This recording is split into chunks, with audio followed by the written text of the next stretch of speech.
आज जो प्रोटेस्ट हो रहे हैं आतंकवाद के खिलाफ, आपको लगता है कि बहुत ही एक बड़ा संदेश जा रहा है पाकिस्तान को?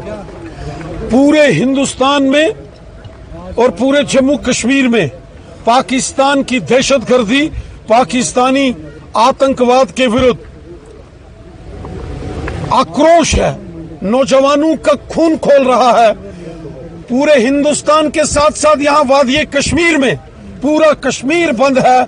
कश्मीर के नौजवान सड़कों पर हैं। जो यात्रियों पर हमला, सैलानियों पर पहलगाम में हमला हुआ, वो मानवता का कत्ल हुआ। मानवता भी शर्मसार हो गई, इंसानियत तार तार कर दी। पाकिस्तान के इन बुज़दिल कायर आतंकवादियों ने बहुत बड़ा गुनाह और बहुत बड़ा पाप पाकिस्तान के इन गुनाहगारों ने, इन दहशतगर्दों ने, इन आतंकवादियों ने किया है, जिसकी भारी कीमत पाकिस्तान को और उनके इन आतंकवादियों को चुकानी पड़ेगी।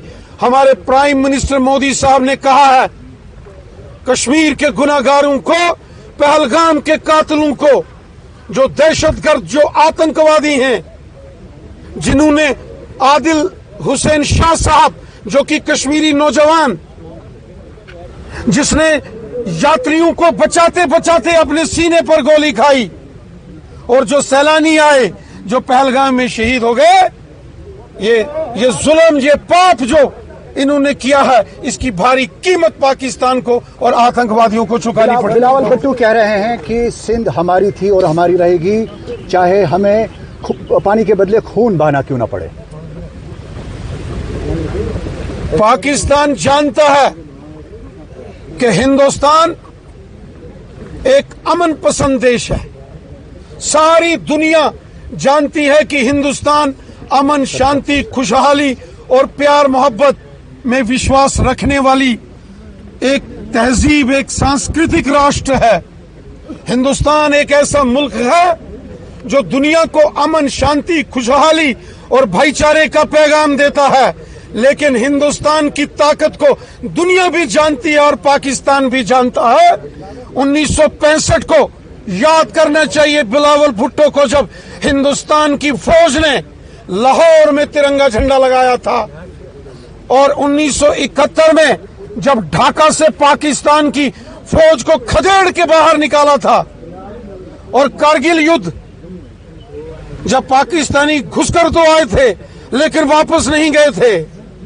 हिंदुस्तान की ताकत को भी सारी दुनिया जानती है। हिंदुस्तान अमन, शांति और खुशहाली में यकीन रखता है। लेकिन अगर हिंदुस्तान की, भारत की सरजमी पर अगर कोई टेढ़ी नजर से देखेगा, अगर हमारी टेरिटोरियल इंटीग्रिटी और सॉवरेनिटी को कोई चैलेंज करेगा, तो फिर हिंदुस्तान उसको मलियामेट करना भी जानता है। ये भी हिंदुस्तान की ताकत है। क्या अभी पाकिस्तान को सबक सिखाने की जरूरत है? साहब, आज पूरे कश्मीर में आतंकवाद के खिलाफ जो है प्रदर्शन हो रहे हैं, क्या पाकिस्तान को बहुत करारा संदेश जा रहा है यहाँ से? नहीं, ये कुदरती है। पहली बार जिस प्रकार से कश्मीर के सारे बिजनेस कम्युनिटी, रिजवी साहब जी, सभी बिजनेस कमेटी,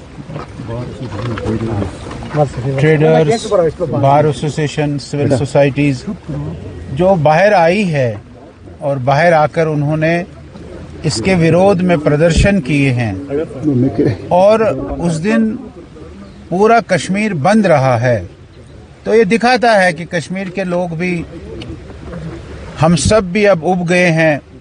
पिछले 30-35 सालों में जो हमने यहाँ देखा, और पिछले 5 सालों से जो नॉर्मलसी यहाँ आई थी, उस नॉर्मलसी को फिर से भंग करने के लिए, और उसके साथ जिस प्रकार से कश्मीर के लोगों ने, कश्मीर के व्यापारियों ने, ट्रेडर्स ने, बार ने, सिविल सोसाइटीज ने इसका विरोध किया है, ये सारे देश ने सहारा है, सारे देश ने इसको वेलकम किया है, और सारे देश में ये समझ आ गई है कि ये एक बहुत अच्छी बात है।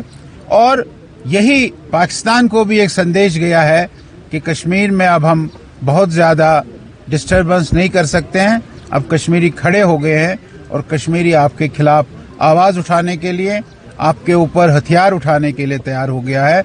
वो अब कश्मीरी आपको सहारा सपोर्ट करने वाला नहीं। बिलावल भुट्टो कह रहे हैं कि सिंध हमारी थी और हमारी रहेगी, चाहे हमें पानी के बदले खून क्यों ना बहाना पड़े। ऐसा कहने से कुछ नहीं होता है। सिंध तो जहां से चली है और जिस से गुजरी हुई है, सिंध लद्दाख से गुजरती हुई,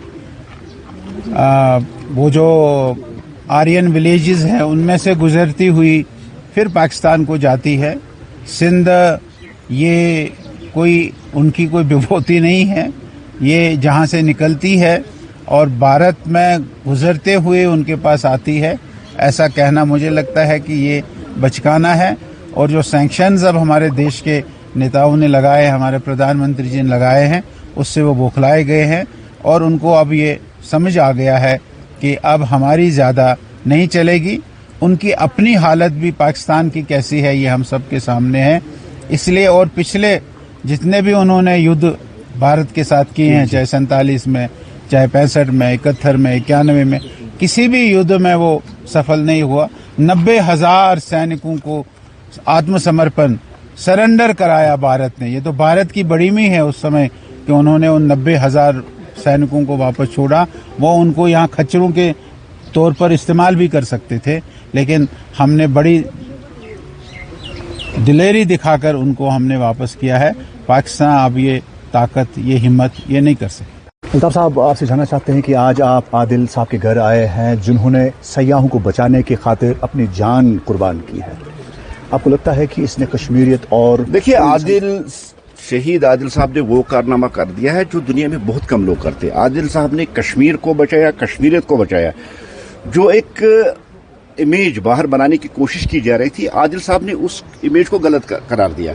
आदिल साहब ने अपने सीने पे 3 गोलियां खा के टूरिस्ट की जान बचाई। यही असली कश्मीरियत है, इसी का नाम कश्मीर है, यही कश्मीरियत है। इसी कश्मीरियत को हम याद करते हैं, क्योंकि जहां हम देखते हैं कश्मीर में सूफीज़्म में, सूफियत किसी को कहते हैं कि अपनी जान की परवाह न किए बगैर जो हमारे मेहमान हैं उन मेहमानों की जान बचाना, ये फख्र का मुकाम है पूरे कश्मीर के लिए और खासकर इस इलाके के लिए कि एक बहादुर लड़का जिसने टूरिस्ट की जान को बचाते बचाते अपनी जान का नजराना पेश किया, ये एक अजीम शहादत है। इस शहादत को सदियों तक हम याद करेंगे। तो ये बताइए कि बिलावल भुट्टो कह रहे हैं कि सिंध हमारी थी और हमारी रहेगी। खोखला है पाकिस्तान, वो सिर्फ गीदड़ धमकियां देते हैं, बबकियां देते हैं। पाकिस्तान के पास कुछ नहीं है। अभी जो पानी बंद होने जा रहा है, पानी जिस तरह से वो ट्रीटी जो कैंसिल की गई है, अब पाकिस्तान का होश भी ठिकाने आएगा, क्योंकि पाकिस्तान ही वो देश है जो हमेशा दहशतगर्द और दहशतगर्दी को यहाँ बढ़ावा देता। और जो कल पहलगाम में परसों हुआ था, उसका भी जिम्मेदार ही पाकिस्तान है, क्योंकि पाकिस्तान नहीं चाहता है कि जो कश्मीर के लोग हैं वो डेवलप हो जाए, वहां तरक्की हो, क्योंकि ये एक सियाहों पे हमला नहीं, ये कश्मीर की रोटी, कश्मीर के लोगों की रोजगार, कश्मीर के लोगों के पेट पे धक्का है। पाकिस्तान हमेशा करता, लेकिन पाकिस्तान ये याद रखे, दहशतगर्दों को हम ढूंढ के निकालेंगे और उनकी जमीन तक हम तंग करेंगे। जिसने ये किया है उनको जहन्नम के अंदर पहुंचा देंगे, और जो दहशतगर्दों की मदद करता है उनकी भी जमीन हम तंग करेंगे। इस किताब में उनका नाम नहीं रहेंगे जिन्होंने दहशतगर्दाना हमला किया था या जो उसके पीछे थे।